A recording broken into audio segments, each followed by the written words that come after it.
യൂട്യൂബിലൂടെ പ്രേക്ഷകർക്ക് സുപരിചിതരായ താരങ്ങളാണ് മല്ലു ഫാമിലി, സുജിനും പൊന്നൂസും. ഇപ്പോഴിതാ ഇവർ വേർപിരിയുന്നു എന്നാണ് ഇരുവരും പറയുന്നത്. വിവാഹമോചനം അറിയിച്ച് ഇൻസ്റ്റഗ്രാമിലൂടെ പങ്കുവച്ച കുറിപ്പ് ഇതിനകം ചർച്ചയാണ്. കുറിപ്പ് ഇങ്ങനെ: ആ അധ്യായം അവസാനിച്ചു, ഞാൻ സമാധാനം തിരഞ്ഞെടുത്തു എന്നാണ് പൊന്നൂസിന്റെ കുറിപ്പ്.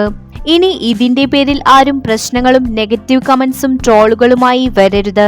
ഞങ്ങൾ ഒരുമിച്ചെടുത്ത തീരുമാനമാണ്, ഇനി ഇതിനെപ്പറ്റി പ്രതികരിക്കില്ല എന്നാണ് വിവാഹമോചനം പ്രഖ്യാപിച്ച് സുജിൻ സോഷ്യൽ മീഡിയയിൽ കുറിച്ചത്. അതേസമയം ഇരുവരുടെയും ഈ തീരുമാനത്തെ ഞെട്ടലോടെയും വിഷമത്തോടെയുമാണ് ആരാധകർ ഏറ്റെടുത്തത്. ഒന്നും ഇല്ലാത്ത കാലത്ത് സ്നേഹിച്ചു നിന്റെ കൂടെ ഇറങ്ങി വന്നത് അല്ലേ പൊന്നു, ഇപ്പോൾ വലിയ ആളായപ്പോൾ ഇങ്ങനെ രണ്ടാളും രണ്ടു വഴിക്ക് പോവണോ എന്നാണ് കമന്റുകൾ. പല ആരാധകരും ഇത് പ്രാങ്കായാൽ മതിയെന്നാണ് കമന്റുകൾ എഴുതുന്നത്. കൂടുതൽ വീഡിയോസിനായി ചാനൽ സബ്സ്ക്രൈബ് ചെയ്യൂ.